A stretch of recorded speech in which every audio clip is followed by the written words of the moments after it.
Hello, fellow members of the Alliance, and welcome to episode 14 of the Alliance Football Podcast. I'm your host, Rod Villagomez. You can find me on Twitter at RJ Villagomez. Find the show on Twitter at Alliance FB Pod. Pack show for you today, so we are not going to waste any time on this intro. We've got John Ferguson. He is a fantasy writer at FantasyPros. We've got one half of the AAF Allies podcast. Haas is joining us, and we are joined by Karter Shult, defensive end for the Salt Lake Stallions. Can't wait for you to get into this one. It's coming up right now.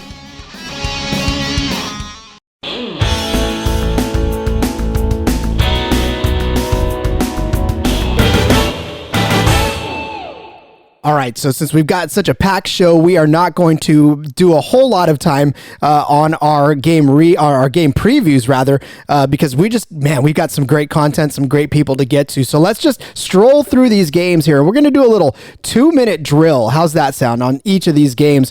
We're going to break it down in about 2 minutes, some things to watch. So let us start with the San Diego Fleet and the Memphis Express. The story of this game is going to be Zach Mettenberger and how he can lead this team from the first snap to the end against a very high-powered San Diego Fleet defense, which we've seen on display over the last week and I'd say a week and a half. But really, again, how is that Mettenberger going to respond to his first start? Because this is all that Memphis needs now to put a turn in their season. Again, they're coming in with winless, and the San Diego Fleet are coming in at 2-1 and riding a high there in the West. So it's all about how the weapons around Zach Mettenberger are going to also respond. We saw a new running back emerge back there, and will Zach Stacy be Zach Stacy and take that from this new Beatty guy that's about to bid for his job, as it were? And then again, who is Zach Mettenberger going to throw to? He's got a lot of options now that seem to respond to him being on the field. On the San Diego side of the field, this is all Philip Nelson. Can he keep it rolling? Can he keep the rhythm that he picked up in the last couple of games rolling? And can he get San Diego to yet another big win? And then are we going to see another Jarrell Presley pop off, or is this going to be the Watson show? Man, Watson burst on the scene almost literally and took everybody with him. And he was a great surprise for San Diego. And then, now they've got kind of a 1-2 punch back there in the backfield. So San Diego looking stout and coming in on the right side of a winning streak. And Memphis obviously was slouching, but have picked it up in the last 2 quarters, I guess, of football with Zach Mettenberger at the helm. So can he lead his team over the San Diego Fleet? And that really is going to be the story to watch. Orlando and Salt Lake flexed into prime time on NFL Network because this is a game everybody wants to see. They want to see Garrett Gilbert. Really is the thing in the story now with Orlando. He has been such a huge part of that offense, obviously, and Orlando is definitely going to have to bring that A game against Salt Lake, whose defense has been looking stout, and we will actually hear from one of those defenders coming up here in another segment. And boy, he is on his way to try to put Garrett Gilbert on the turf as much as possible. So really, the storyline in this one is the Salt Lake defense going to be able to keep the Orlando offense intact and keep them all from exploding all over the place like they've done? That is the question. And to be honest with you, I don't know if Garrett Gilbert can be slowed down at this point, but Karter Shult is going to have a lot to say about that if that's the case. But for Orlando, also, is that backfield going to look good? Obviously, we've seen Garrett Gilbert throw it all over the place, and we've seen Charles Johnson get his share. We've seen some of his other receivers get theirs as well.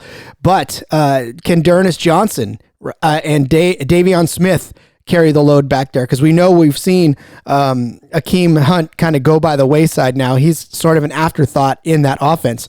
But really, what is it going to take for Orlando to stay undefeated? This is, of course, they're going in 3-0. Salt Lake riding the high of their win against Arizona. So can they keep that momentum? And for me, I don't know if Orlando can be slowed down. They've got so many weapons and they're so good in putting it all together. Their defense obviously is not really the strong point of this team, but they don't have to be when their offense continues to put up points. So I think if Salt Lake wants to keep step with them, they're going to need to rely on Woodrum and, of course, their running backs and their new triple-headed receivers. All right, that's 2 minutes. We're going to go now to San Antonio taking on Birmingham in a matchup that so many people are wondering, are Birmingham Iron, are they as good as their record right now? And you can argue one way or the next. Complete game efforts win games, or complete team efforts win games rather. And Birmingham has been able to put that together. And you may not have seen the offensive firepower of the Orlando Apollos, but it doesn't always take just a stout offense to win games. Defense will actually come through in a pinch. And Birmingham has had a solid enough defense so far to make it to where their offense has not had to be as spectacular as Orlando. And, Luis Perez is taking full advantage of that and giving the ball to Trent Richardson in the 5-yard line to get them into the end zone. So, it's not a matter of is Birmingham as good as their record. Obviously they are, because they're 3-0, and it's not like they haven't had decent outputs both offensively and defensively to get them there. On San Antonio's side now, they started out hot and have started to slip. So what they need is solid play from their defense again, that defense that we saw on display in week 1 against San Diego. I don't feel like they've had it those last couple of games, and it's allowed the Commanders to slip. One other story to watch is this quarterback carousel in San Antonio between Marquise Williams and Logan Woodside. I don't think that it needs to happen. I really feel as if you just have to stay with one. A quarterback carousel does not work if you're just trying to do it for the sake of doing it. I've said it before, and I said it in the game recap. I think you need to stick with just one, and I think Logan Woodside gives you the best opportunity to have a stable running play and running back there. And I don't feel as if there needs to be a switch at quarterback every time the need or the whatever suits them. So, all right, 2 minutes. Now we move on to the final game of the weekend. It's the Atlanta Legends versus the Arizona Hotshots. Things to look out for. Is Josh Woodrum going to be at 100%? For this game? He has been practicing. He was limited, so it's going to be something you need to keep an eye out on for game day. And if he is, then I think the Atlanta Legends still have an uphill battle because if Woodrum is actually in and he can play, then I think even at 75%, he is still a good enough quarterback to do some damage against this Legends offense. So I think we are going to see the Legends fall to 0-4. But here again, now this is the other story, whether or not Sims is going to stay in at quarterback or if finally Aaron Murray is going to take the reins. So I have not seen any reports as of right now that says that Aaron Murray is going to come in. I'm pretty sure that if Aaron Murray were about to start, it'd be all over Twitter by now, and I have not seen anything on Twitter. So please, if you've seen anything by the time you listen to this, feel free to at the show and say, you are full of it, Rod. Aaron Murray is starting. I saw this on this tweet, because if you could do that, that'd be perfect, as I haven't seen it yet. But, Atlanta's got a lot of work to do. They're the team that is as good as their record right now. I mean, they are an 0-3 team, and they look like it right now. They're still searching for identity. Obviously, it's hard to get anything done with no offensive coordinator and no head coach. That they keep dropping like flies over there in Atlanta. So continuity is an issue, and it's showing on the field. So the Hotshots have a lot more of it, and I think they're going to carry it in and defend their home turf and win against the Legends to close out the weekend on NFL Network. Whew, 2-minute drill complete. We spent about 2 minutes on every game, just the highlights and what to look out for. But yeah, that was fun. I like that actually. That was a good exercise in game previewing. So, all right, we are going to continue on with the show. Again, so much goodness packed into this episode. We just got to get to it. So let us get on with the show.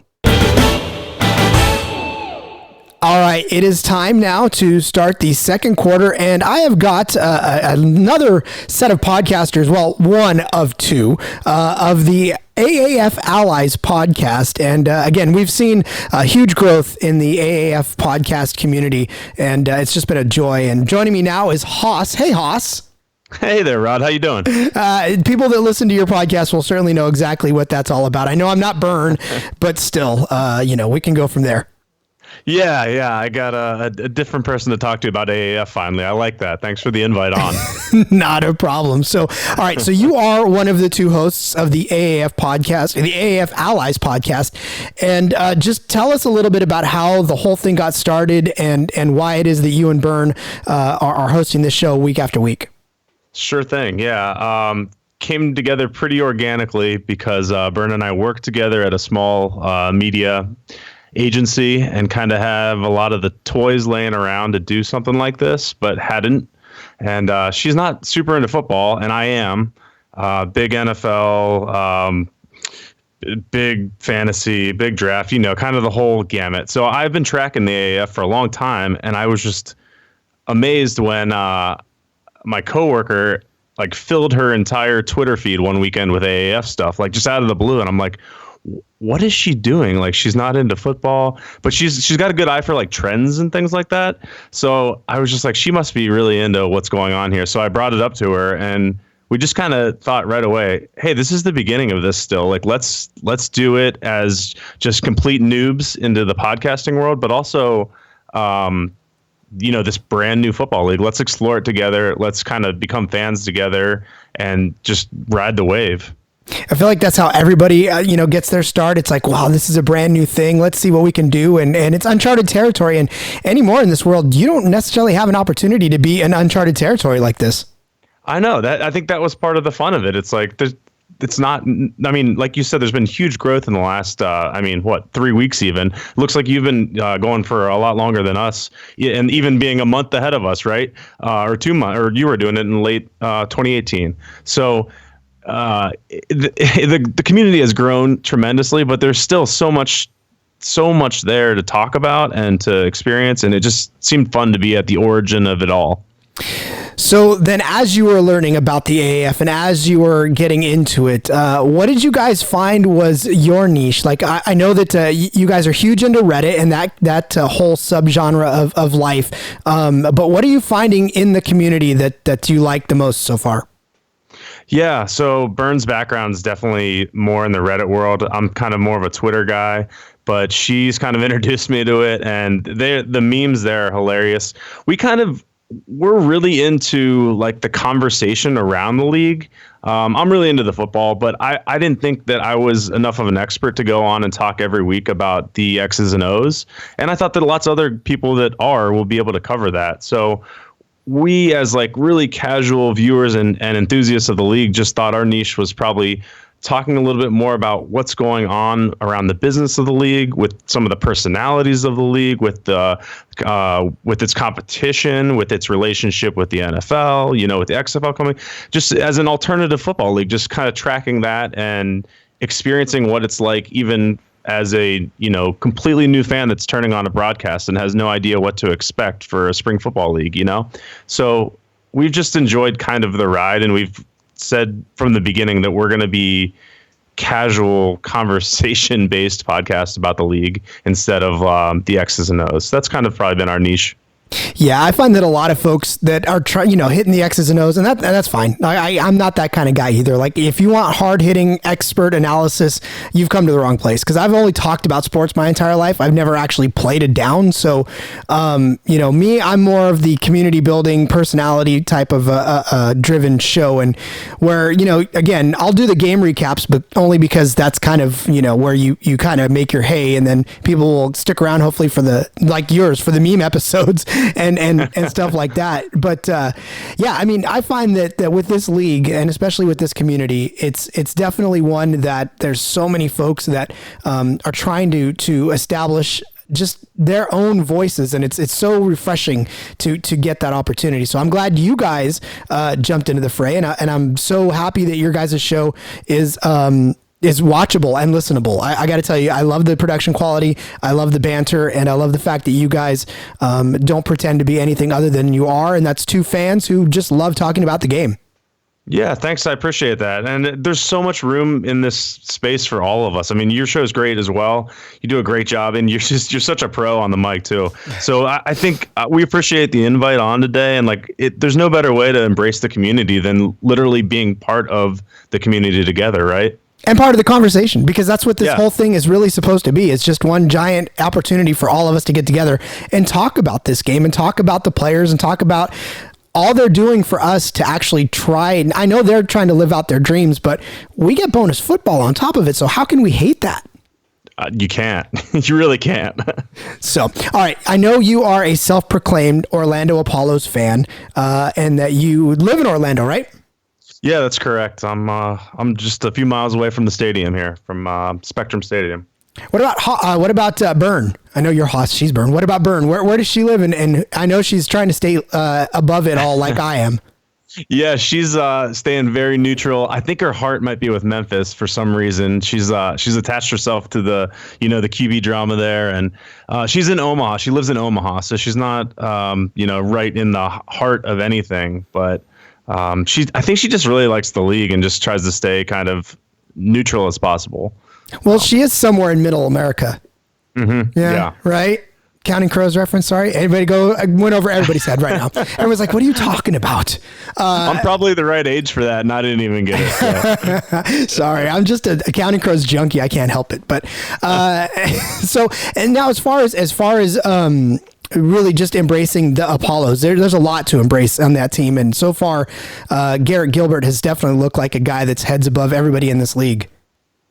He's got to be in the conversation for MVP, and also for one of those people that you look at and say, this is why the league is around, for guys like that to stand out and get, more acknowledgement and recognition to get back in the league. He has his chance. We know that, but it's been a blast in Orlando to watch the guys get out there every week. And there's I went out and bought a hat yesterday, and just kind of like everybody's, cheering them on. So it's a lot of fun. And we're kind of riding the UCF wave still too. So people were glad to have some spring football here. We've never been a pro town, but we used to have the UFL. I don't remember. I know you follow the CFL a bunch, but I don't know if you remember the UFL. They had the Florida Tuskers. They played in Orlando. They've tried a few things here, and I'm glad this one seems to be sticking. Yeah, we did a whole history of football lesson on all the cities so far in the AAF. So definitely learned about that. I didn't know about it before, and so now I learned about it while I was doing the research for it. So that's pretty cool. Go back and listen to that one. I'd be way into that for some of the cities I'm not as familiar with. That'd be cool. Go back. There's actually I break them down, all 8 of them. There's the history of all of them, so you can go back. I think it starts in maybe the episode 3, and we break it down from there. So definitely go back and listen, because there's some really interesting histories in some of these cities that I didn't even know about till I started doing the research for. So it's pretty fun. It's awesome. I love the cities that get a chance for something like that. Look at San Antonio. It's crazy. Yeah, and they love their Commanders. They love their football, period. Like, if you go back and look through all their history, they've embraced every team that's rolled through those cities. And the fact of the matter is they've all been successful teams. And it's just been circumstance of the league that has made the teams not successful there, not necessarily the fact that the fans didn't embrace them. Sure, not the city, but the overall organization. Yeah, that makes sense. Yeah. So let's not get too far away from that hat, because you won that hat, or you bought that hat, but it paid for itself, right? Because you played fanball for one of the first times. Yeah. I've done some NFL stuff in the past, but I just had a thought this week, and I decided to hop on. I was going to set a bunch of lineups with Woodrum and Pearsonell. And I only got a freebie in, and then my daughters came running downstairs, and interrupted me, and I was like, oh, whatever, I got my freebie in, and on to more important things. And then that one actually cashed as the first out of 1,200 or whatever, but it's only worth $50. So I was like, man, if only. So you planning on playing again then? I feel like I'll probably go lose the rest of those winnings. Yeah, other than what I spent on the hat. I'll play again this week. Yeah, it's so bad for me. I know that I should probably stop playing at some point in my life, because I'm up and then I'm down and then I'm up and then I'm down, and yeah, I have never been able to be like remotely 100% profitable on DFS as much as I want to be. Yeah, DFS. I'm more of a season long and dynasty guy, but when we're talking AAF, like I feel like that you just got to jump in and do some DFS too to get that action. Yeah. Did you get in on the early season long leagues they're popping up? I tried to organize one, and I had it fall apart the day of the first game. Yeah, it was a bummer. It's on altfantasysports.com. Yeah, we got it. That's cool that guy made that website. That's awesome. Well, I mean, he already had that website because he was already doing other stuff. Yeah, and so the fact of the matter is that there've been like fantasy bachelor things that were going on, and all on those same type of platforms where it's not necessarily a Yahoo or that kind of thing. So yeah, it's crazy. Like when he first introduced it to all of us, the podcasters that were early on, yeah, I mean, we all jumped on it. So we got a league going right now, and man, the waiver wire is so thin in this league. Yeah, I bet. It probably got picked over real good after the first week, because everyone's guessing wrong on the leading into the season on who even the starters were going to be. But how's your team doing? I am 2-1 right now, I think is where I'm sitting. I haven't really checked this week because I know that, man, I have Garrett Gilbert, which I'm loving. But after that, it's kind of like I have Jarrell Presley too, so I'm pretty happy there. But other than that, it's kind of like meh. Well, hopefully some more guys will emerge and you can go back to that waiver wire. Yeah, I think so too. So, but speaking of this season and how far we're into it, what are we making of the future of this? What do you think? Do we have a season 2 in us? And if we do, is it going to be a little more successful? Like, what are your initial takes so far on the AAF season? Maybe I'm just naive, but I think it's been a tremendous success so far. I have a TV background, and just seeing the ratings when you're doing 500,000, I mean that's basically what they were averaging this week on NFL Network. That's incredible. Like this has to be a huge success for what they're thinking they're going to get for ratings. I'm sure they'd like to have more people in the stands, but I don't think their business model is based on ticket sales. So I think in terms of just establishing a brand, they did a great job. I thought they were going to come out slow at the gate with that. I thought that they were behind a little bit. Even like 3 months ago, I was like, no one's talking about the AAF, but it just came on so fast that I think they've done a phenomenal job in the first, in the last month that we've been really talking about this league. And I definitely think there's a season 2 in the works. What do you see as an obstacle for there not being? I think the negative press, to be honest with you. I think that would be one of the main obstacles of them not having a season 2, only because I think it would drive enough people away from the product to make it, not happen. But to your point, though, absolutely. I think you'd be foolish if you set up yourself as a ticket sale only. This is a success if people come through these doors, because then now you're really pushing for attendance, and you just don't, it's not Field of Dreams. You can't just build it so and much people more will volatile come. that way. Yeah, absolutely. And you set yourself up for absolute failure for doing that way. So I think you're right. I think they set it up correctly in that you know that you're going to start slow. You know that you're going to take a loss that first season. You know you're going to take a lot of hits. But I don't see any reason why this thing can't go back for another year, especially with this infusion of cash that just happened earlier last week. Absolutely. That's just and that press, that's a spin, man. That has to be a spin with the salaries not being able to be paid out. That $250 million is enough to pay for the league salaries for a while. eight years. Yeah. Almost 10 years. Yeah. Yeah. They have good people. They're bringing the right people, and they seem very stable to me. I just don't know. And then the buy-in from the NFL, I didn't even think that they would have that much buy-in from the NFL to have, NFL Network games, to have, competition committees, kind of guys that are on both leagues, same with the refs in some ways. So they're really playing nicely with each other. And I think that's just, I think we're going to see a lot more negative press because I think XFL and some of the other, there's going to be people that don't want to see it succeed. Darren Ravel. Yeah, Ravel's crushing them, man. That guy. Although, did you see his tweet earlier today? He said, and as we're taping this, it's a Tuesday. So, yeah, he backtracked a little bit. So, yeah. He said something like their demise was, greatly exaggerated or something like that. Exaggerated, yeah. What a... Like, you're the one sending the messages. I don't want to graduate from the school of media that Darren Ravel did. That's for sure. He's a trip. You have to follow him though, just because you have to. But then you're like, come on, Ravel. Well, I don't know. Katie Nolan, the Garbage Time host, and she always used to say delete your account, and I agree with that. We probably should follow that, yeah. But even if he doesn't delete his, we'll delete unfollow, right? I said I unfollowed him. I have followed him just to unfollow him again, just to get that satisfaction out of it. You could do it daily just so he gets that notification over and over again. Someone followed you. Someone unfollowed you. That's it. We're putting a call out to Twitter. Everybody do that. Yeah, let's get it started on the AAF wave of Darren Ravel bashing. I'm all for it. Haas, tell everybody why they should listen to your show. Tell them where to find your show and where to find you guys on social media.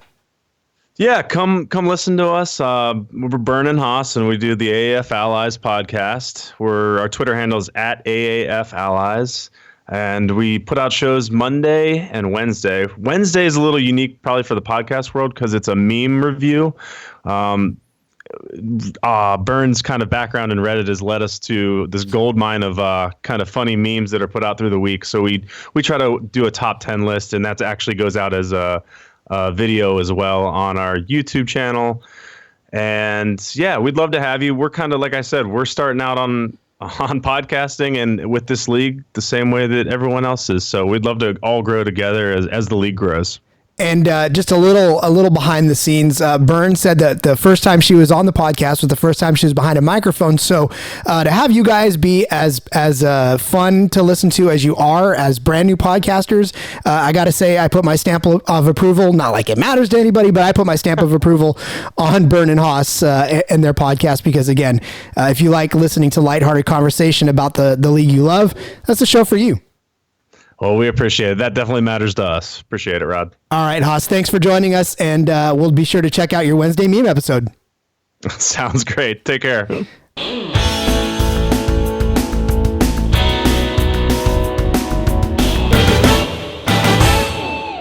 I am being joined now by somebody you know and somebody who quarterbacks know very well and will get to know very well over the course of the next 7 seasons. He is Karter Shult. He is the defensive end for the Salt Lake Stallions, and I got to tell you, he's been a blast to watch so far. Karter, thanks for joining us.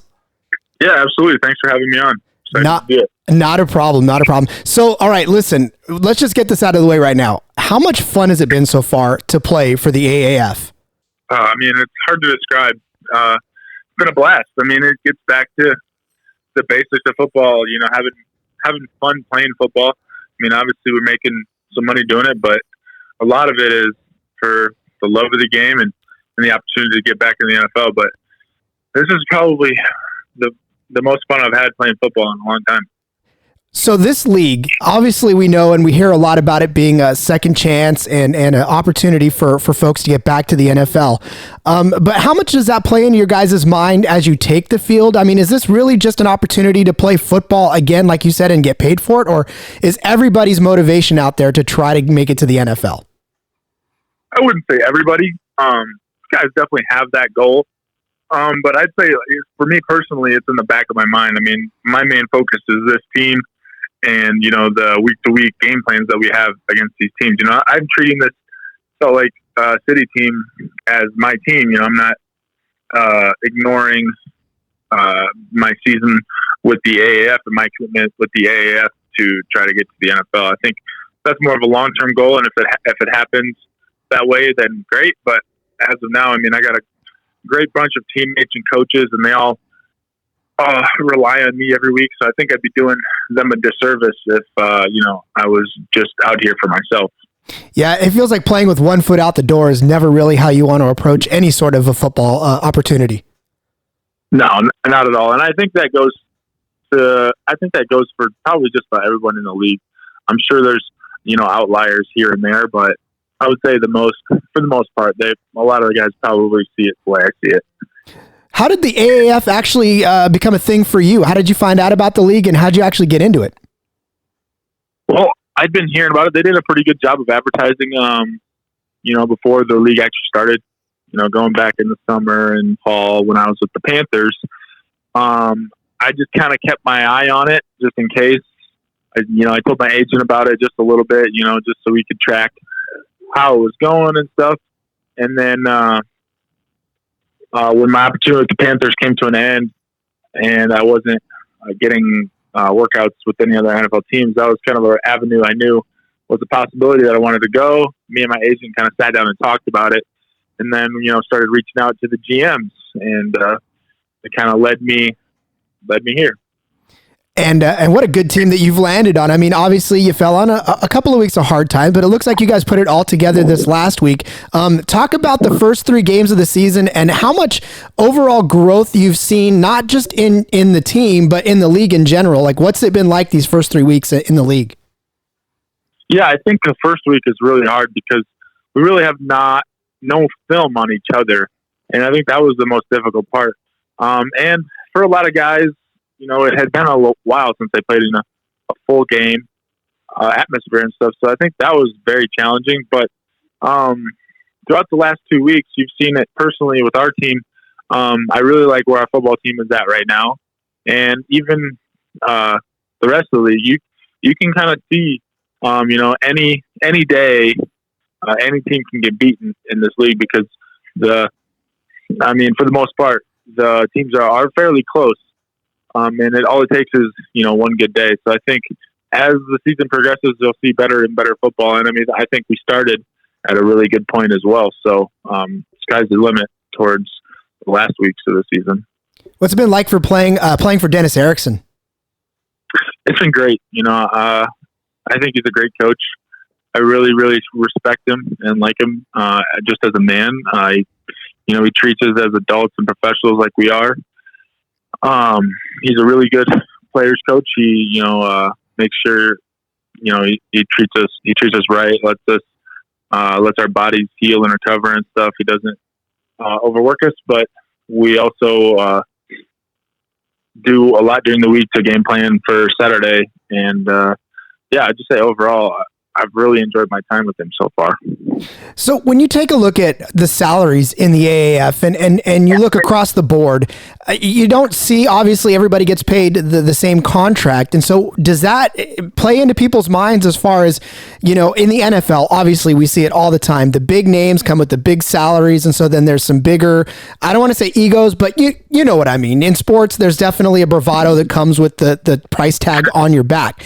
And with the AAF, with all things being quasi equal, how does that dynamic work, and what does that play into your guys' day-to-day operations? I think it's really good, honestly, for the players of this league because, like you said, with a bunch of money comes entitlement, ego, all that stuff, and that's really not a case here in the AAF. Like, obviously, we're all making the same money, so there's no conflict in the locker room about or resentment in the locker room about somebody making more money than you. It really just comes down to the play on the field, and that's really the only way you'll differentiate yourself from other players on your team or in the league. And I think that's kind of how it should be because AAF, the NFL. First of all, it should be about football. So I think that that's a very positive thing about our league. Yeah, and that was the thrust of it in the beginning anyways, was a quality football product, right? I mean, that was what Charlie wanted to put on the field, was quality football, and everything else kind of came second. And so, and I love week to week watching the passion that you guys bring to the field, and the fact that, it's football in February, it's football in March. I mean, anybody that loves football should be watching this game because it's football, pure and simple. Absolutely. I can't say that enough. I mean, it's really, really high talent level. I mean, it's pretty, it's all the guys that have been, in the NFL, tasted the NFL a little bit. So the the talent and quality of football is there.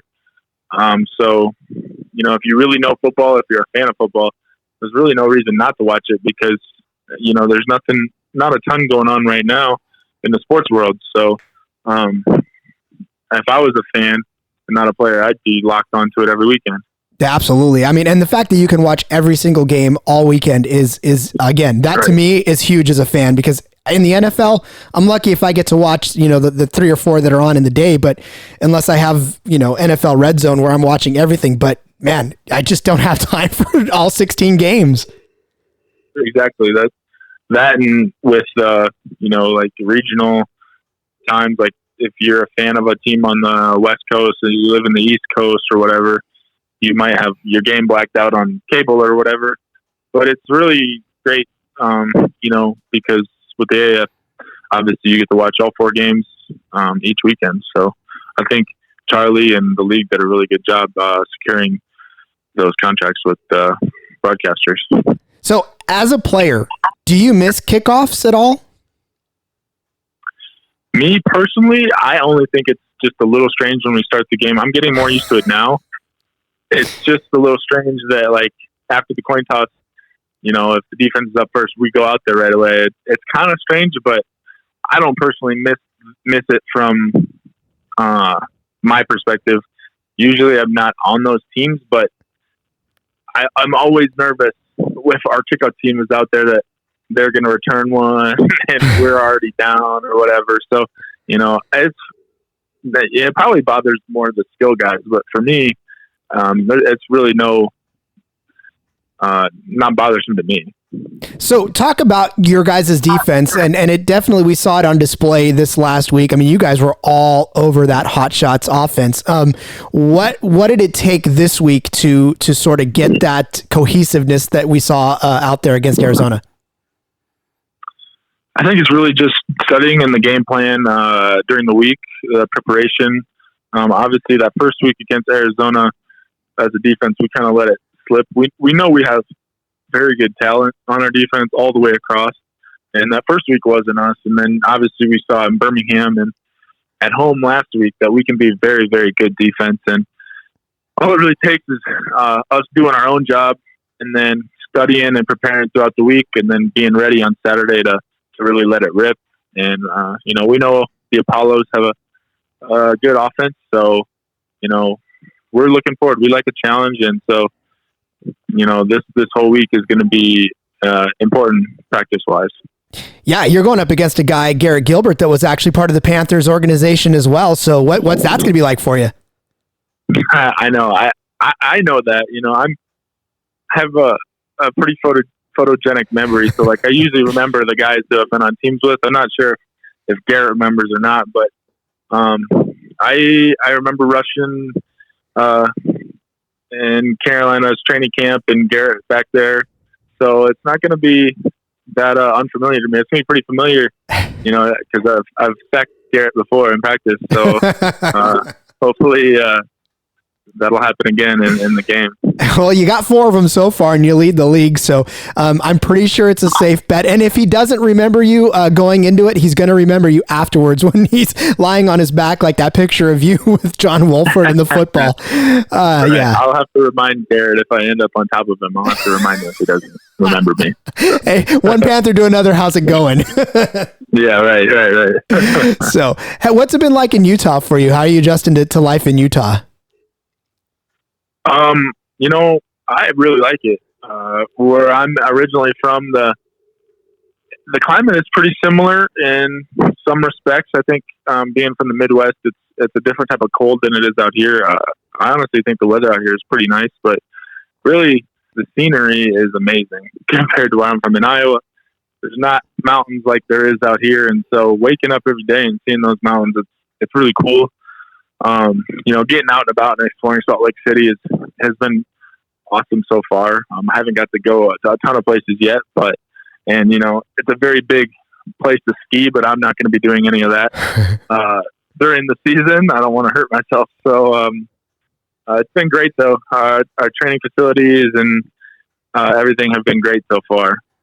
Is there a level of anonymity that you get right now, being as though the Stallions aren't necessarily, they haven't caught on huge yet, and they will, I'm sure, at some point, but is it nice to be able to just kind of walk around and not necessarily be recognized? Because soon that's going to happen to you. You're gonna get that soon enough, but at least for now, are you ready to walk around without people noticing you too much? Yeah, honestly, that's kind of the way it's been my whole career. So I enjoy that. I think it's slowly happening because people will recognize if I'm wearing a Stallions gear or something like that, or a hat. People will stop me, and then they realize what number I am and stuff. So slowly but surely they're recognizing. But I think, especially after this last weekend when we played in Rice Eccles, I think people are starting to notice fast. But the anonymity is nice. I don't need to be noticed out on the stage. It's not something that I need. So, well, that's good. I mean, you let your play on the field speak for itself. Speaking of the field, actually, there's a couple of folks that are out there that are crying foul at the fact that Utah didn't get a chance to, or at least the Stallions didn't have a chance to brand their field. Does that bother you guys as players any, or is this just like, listen, I'm playing football. I don't care what the field says. We get a chance to play. I think maybe right away, initially for 5 minutes, we weren't sure before we got had seen the stadium, we were all, teammates were back and forth whether it would be changed or whether it wasn't. You got out to the field and saw that it wasn't. And it might have been a big deal for, a minute or two, but then you walk out on the field and it's still a big time stadium, and it's still got Stallions branding and logoing all around. And then at the end of the day, football is football, so it doesn't really matter. Once the game starts, I'm not looking at the field. I don't even know what color it is, so it's not a big deal to me. And I venture to guess my teammates as well. So grass is green no matter what, right? Right, and as long as we win, and as long as the fans are rowdy, then that's all I can ask for. So, okay, let's play a little hypothetical game here. And I know this is probably not going to happen to you because you have been making a strong case for your chance to get back to the NFL. But let's say that does not materialize, because I know you guys think about this in the back of your mind too. Let's say that doesn't materialize.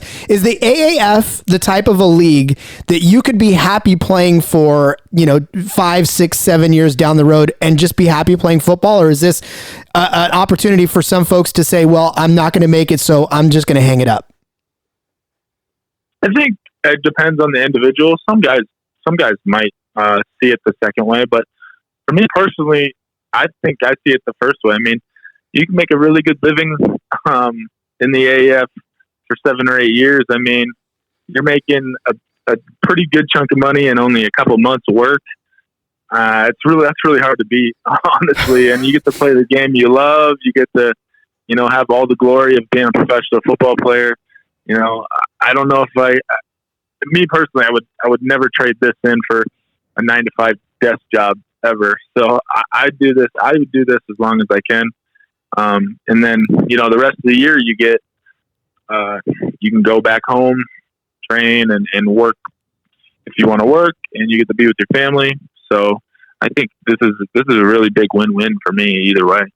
I think I love hearing that, only because of the simple fact that I want players in this league that would be happy to play in this league no matter what. Because again, if you get too many people, and this is why I tweeted out a couple days ago that I think too much is being made of the getting back to the NFL angle, because I think only a small portion of people are going to be able to get that chance. So what I want to see year after year is, as a fan, guys that are passionate about playing and that want to stick around for 3 or 4 years. Because listen, if they don't make it, then that shouldn't be the end of the world, because you're right. You're making a very good living playing football, and for a couple of months out of the year, and then you can go do whatever you need to do for the rest of the time, and come back to it and have some more fun. So I'm glad to hear you have that attitude, and I very much hope that a lot of your teammates share that same mentality.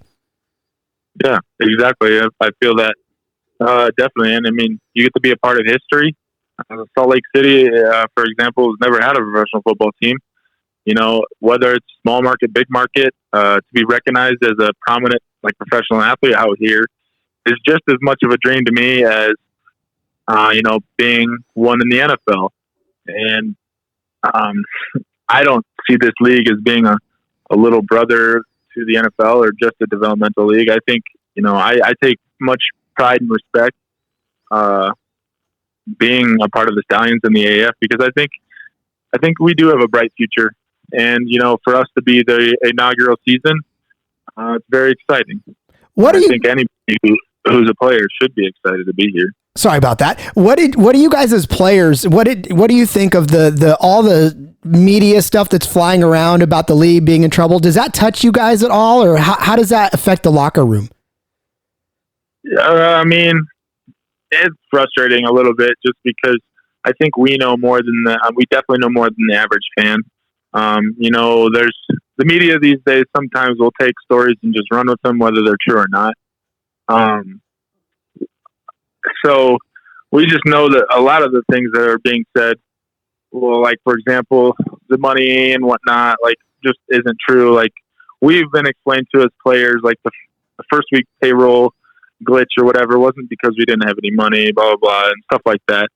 And, there's always going to be naysayers and whatnot saying that the AAF's ratings are bad, but we kind of know that's not true too, and that's because there's fans showing up to stadiums, people are watching on TV, and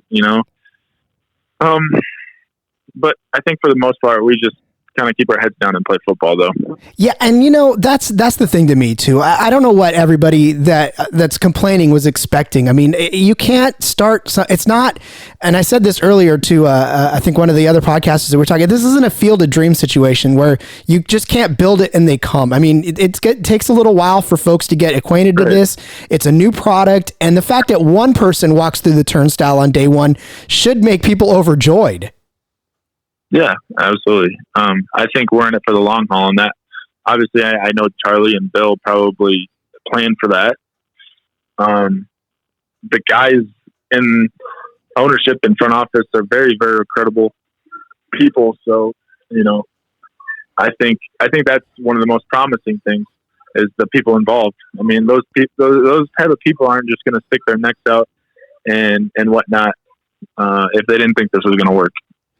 Well, and I hope that it works for a very long time, because I, for one, want to be a fan of football in the spring, because listen, the NFL ends in the season, and then you just sit on your thumbs for me until the CFL season starts.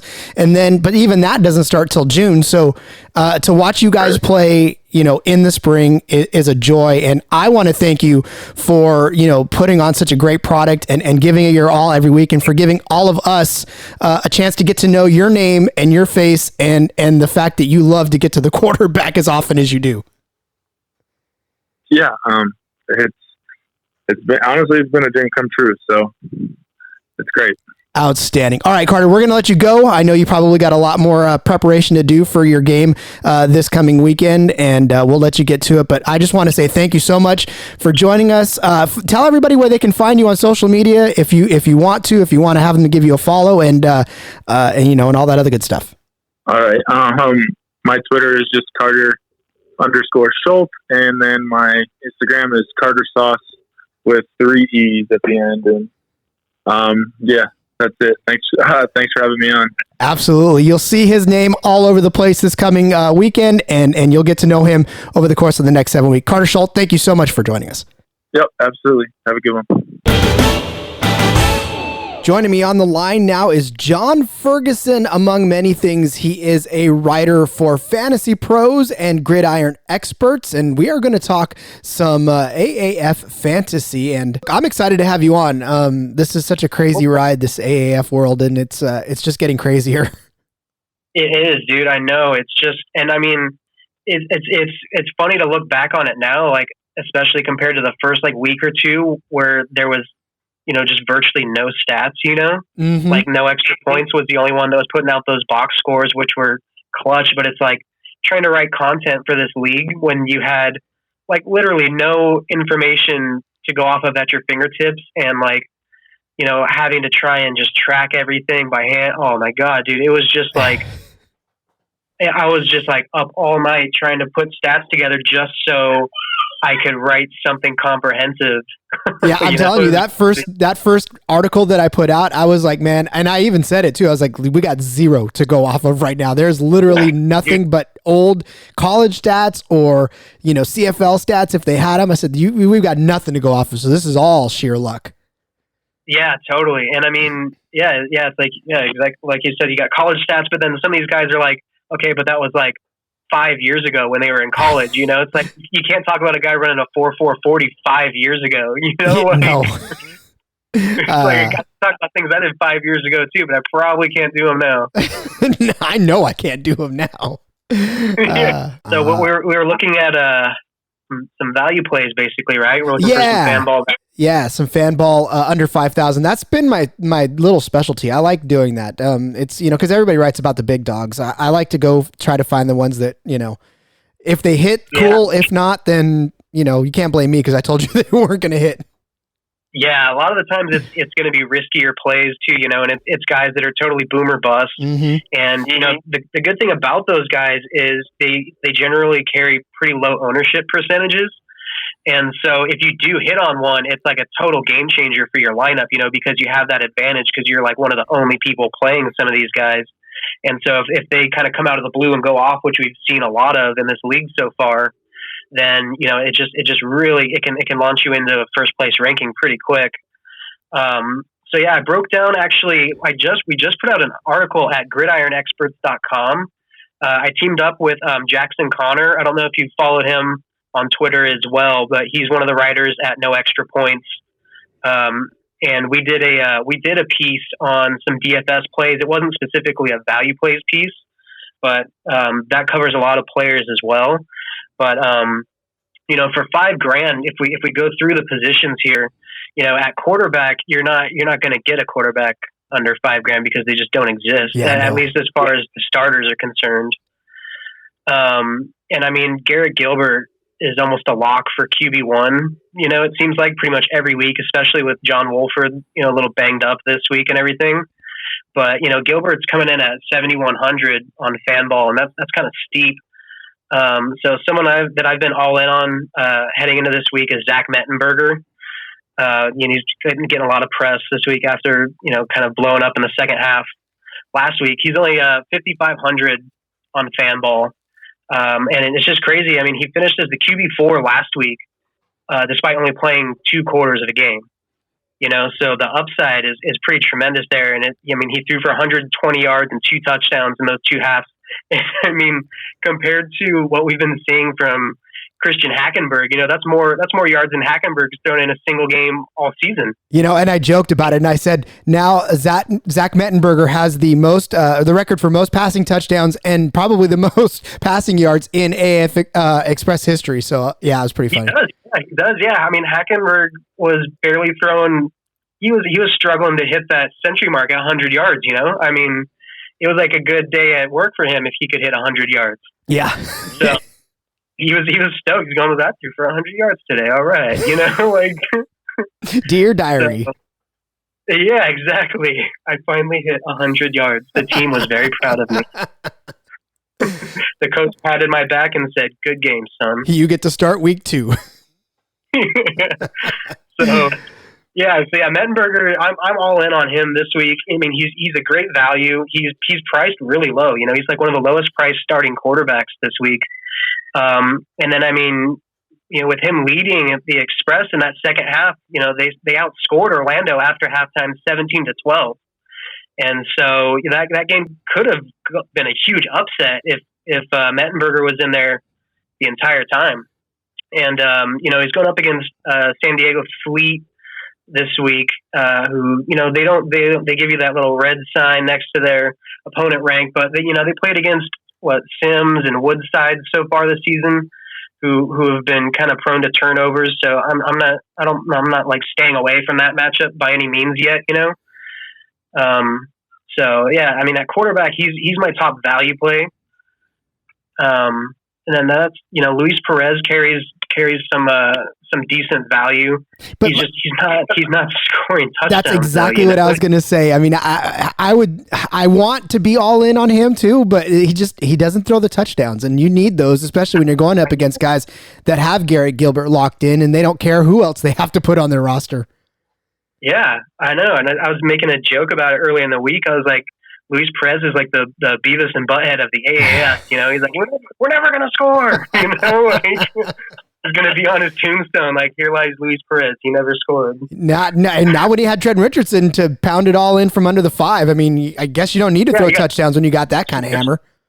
Yeah, he's just falling into the end zone basically at this point. I mean, it's just crazy. So I don't know. I mean, I feel like as these games go on, you know, that's got to start leveling out at some point. And there's even potential for one of those random occasions where all of a sudden he'll just throw for like 4 or 5 touchdowns in one game, and then all of a sudden his stats level out and kind of start looking like, you know, more average compared to the rest of the league.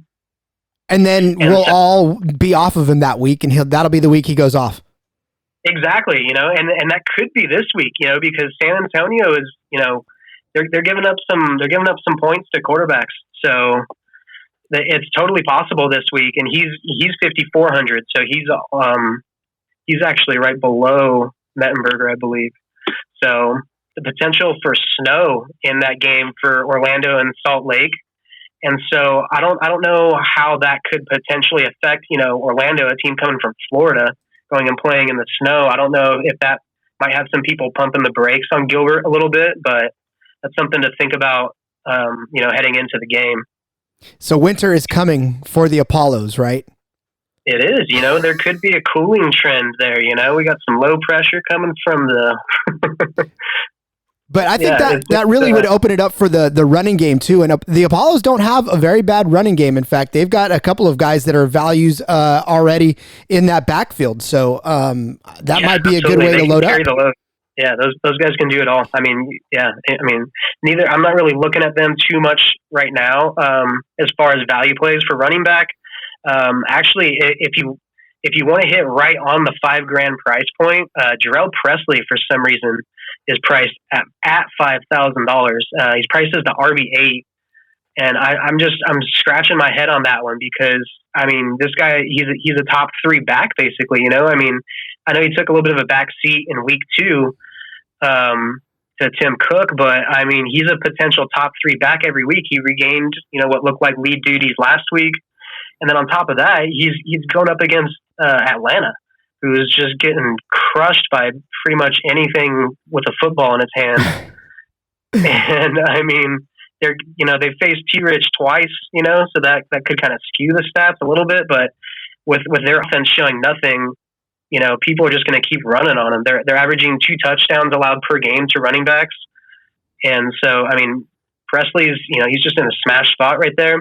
And then you could even argue that Tim Cook is a really, you know, he's a deep sleeper. He's a little bit more risky because, you know, he's had a volatile workload so far, but he's only $3,100. So he's super cheap. And I mean, he carried the rock in week 2. He led the team in rushing there. And, you know, if this becomes a game where they just kind of jump ahead super early, you know, they might not even feel a need to put Presley out there. Like, let's just put Cook in there. He's kind of their grinder, you know, just kill the clock and just run it down their throats. And, you know, he could pile up double digit carries easily in this game. And, you know, it's just, there's a lot of potential for any of those backs to really go off this week. You know, and it's funny because last week I had Cook as one of my fantasy 4-pack guys, and I was convinced that he would get, you know, a pretty decent amount of carries. But I think once Wolford went down in that game, the whole dynamic of the thing changed, and you just didn't see as much vibrance out of that offense as you would have if Wolford was still in it. Yeah, totally. Yeah, it changed the chemistry of the offense completely. And with him, you know, with him still banged up though, I mean, I was actually really surprised to see him practicing already on Wednesday. You know, there's a video popped up online of him already throwing and moving, and he looked okay.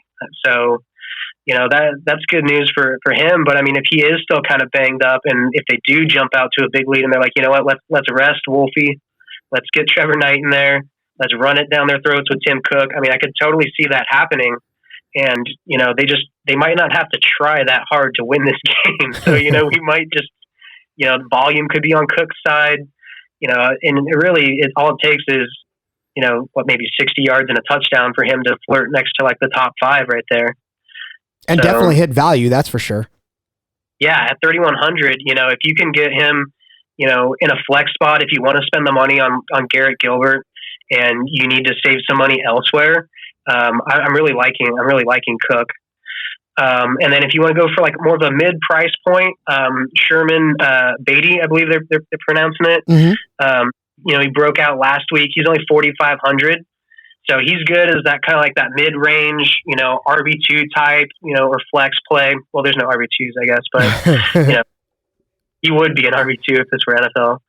But he broke out with 8 carries for 59 yards, 7.4 yards per attempt. He had that reception in there, and he looked good, man. And I don't know if you saw ESPN's Lewis Riddick was reporting that Beatty ran a 4:35.40 in his workout for Memphis after he went through the entire workout for the team. Like at the end of the workout, they had him run his 40.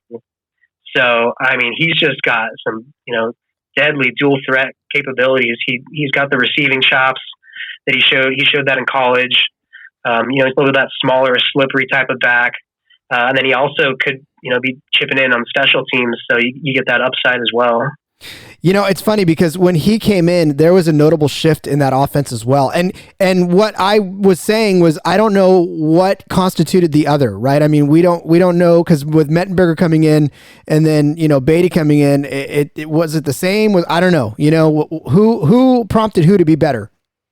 Yeah. I mean, the whole team, I don't remember exactly the players that were swapped out, but I mean, Memphis is like, they're just completely overhauling their team already, which is great because they needed to, because it was basically them in Atlanta fighting for, last spot in the league. And they're expected to take a big step forward this week. And, if things keep going their way, they could easily get that first win. I think they're at home this week as well. So, they'll get that home field advantage, which has been big in the league so far this season. So that could be a potential upset there. Yeah, and that might be an offense that a lot of people are going to stay away from on FanBall. And if they're, now I feel like only the hardcore players are on FanBall right now, but you may get some more, or just recreational players. And so if you can take advantage of a few of those tournaments where you don't recognize the names, then maybe you can sneak in a Memphis offense. But I want to get your thoughts real quick. What do you think about Kenny Bell? I have him down as one of my value plays this week. I know he caught all 4 of his 4 targets for 39 yards last week, but I mean, he's back and he looked good. What do you think? Yeah, actually, I do have him as well. I wrote about him on that Gridiron Experts article, and I had him jotted down here for a value play as well. So yeah, I'm right with you on that one. He looked good, man. He had a couple of deep shots. It looked like Woodrum was taking, heading his way. There was a DPI call, where there was some holding going on, where he could have come up with a big gain potentially on that one. And Bell was he was hyped up pretty big when this league was getting going in the preseason and stuff like that. And he was kind of a sleeper prospect for NFL back in his day. He was drafted by the Bucks in 2015 in the 5th round, and he ran a 4.4240 at the combine. And his career was just kind of derailed by injuries. He was sent to IR and waived by the Bucks. Same thing happened with Ravens, and then most recently the Broncos. But he's a guy. He put up some decent numbers in college. Had some notable teammates. He actually played with DeMornay Pearson-L in college, which I wasn't really aware of. And then was on the same team that Amir Abdullah, like when he was actually looking like a legitimate football player, was on that team. Quincy Enunwa, Rex Burkhead, a couple of guys that were also on the team that have made it, pretty well in the NFL. And so, he was contributing alongside these guys. I think he was, toe to toe basically with Enunwa in the last years of college there. And so, I mean, he's got some big playability. The Salt Lake offense is moving up. And then on top of that, you get the matchup against Orlando, who had, like we were saying, they had no answer for Mettenberger in the second half last week. And they gave up, 30 and 40 yard touchdowns to him. So, I mean, it could take just one big play like that from Bell this week for him to really cash in. And for me, I think at what is it, 4.4 for $4,400, that is a risk I'm willing to take, because then I can load up on the T Riches of the world. Because I mean, listen, he was 100% owned in my last Fanball contest. So I think that he's going to probably be very, very high owned again. And if you don't have him, then you're pretty much out of luck, I think. Yeah. And you know what? There's actually a sneaky way of going about it. So someone I've been really high on all season so far, and just keeps kicking me in the butt every week, is Devontae Felton. And so I am ride or die with Devontae Felton. He's got so much speed. He looks like, John Brown out there, or Brandon Cooks, I mean, he's just got that ability to stretch the field and get behind defenses. We saw a flash of it in week 1 where he had that catch for 32 yards. And I mean, they were talking in the preseason at practices and stuff, how they were just throwing 70-yard touchdown bombs to him all day as he was getting behind defenses. And I think we just haven't seen his full potential yet. And part of that is tied to, the fact that Luis Perez hasn't scored. But between the 20s, Perez has looked lights out. He's looked like one of the best quarterbacks in the league between the 20s. And so, Felton's he was a track and field athlete back in high school. I think it's only a matter of time before he just comes out of nowhere with a monster game. And I wish he was a little bit cheaper. He's $4,000. But if you wanted to get kind of sneaky, and if you're, fitting Trent Richardson in there, I think Trent Richardson, Luis Perez stacks are probably going to be fairly common. But if you want to get sneaky in there also and try and squeeze Felton in for a little trifecta, that could potentially be a good way to go. Ooh, see, you're going to know who listens to the show when you're starting to open up and see the Felton stacks in there. Yeah, exactly. Right. Yeah. If you get that trifecta, if you hit on that trifecta, man, just send me a little bit of that cash that you want. Speaking of that, let's wrap it up by talking a little bit about Fanball in general. I mean, this is, I'm surprised that with all the talk of this being such a fantasy friendly league, that Fanball is the only place right now. You can't play it on DraftKings. You can't play it on FanDuel. You can only play it on Fanball. So, what do you think about that? Yeah, I don't.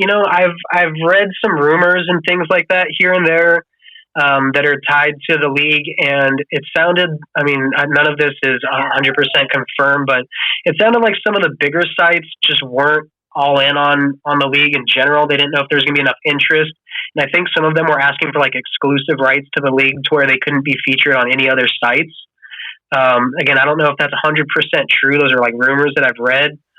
But I mean, I think it's great. Fanball has been a really friendly platform to use, and it's fun. I mean, I'm in a season long league as well on Alt Fantasy Sports, and I'm very grateful for them for putting that together. But just DFS brings a whole nother aspect to it, and I think it's been great to have as an option, and it's good for utilizing too to analyze stats, like we were saying, where it's just kind of tough to see.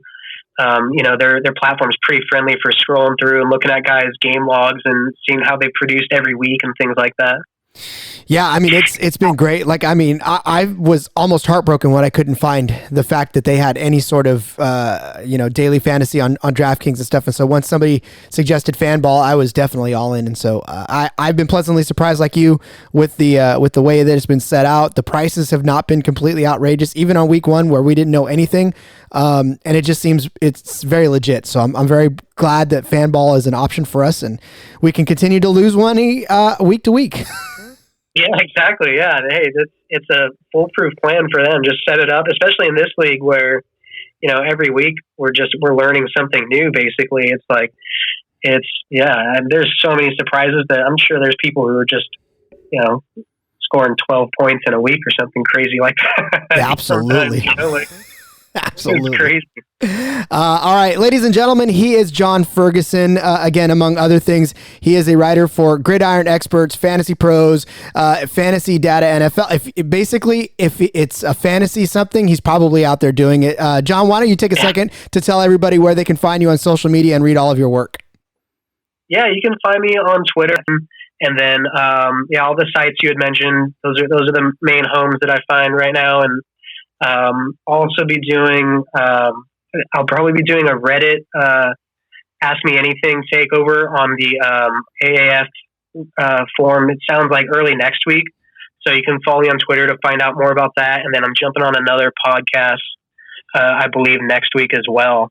I'm still trying to work out time for and everything. It's the After Further Review AAF podcast. So there's lots of content.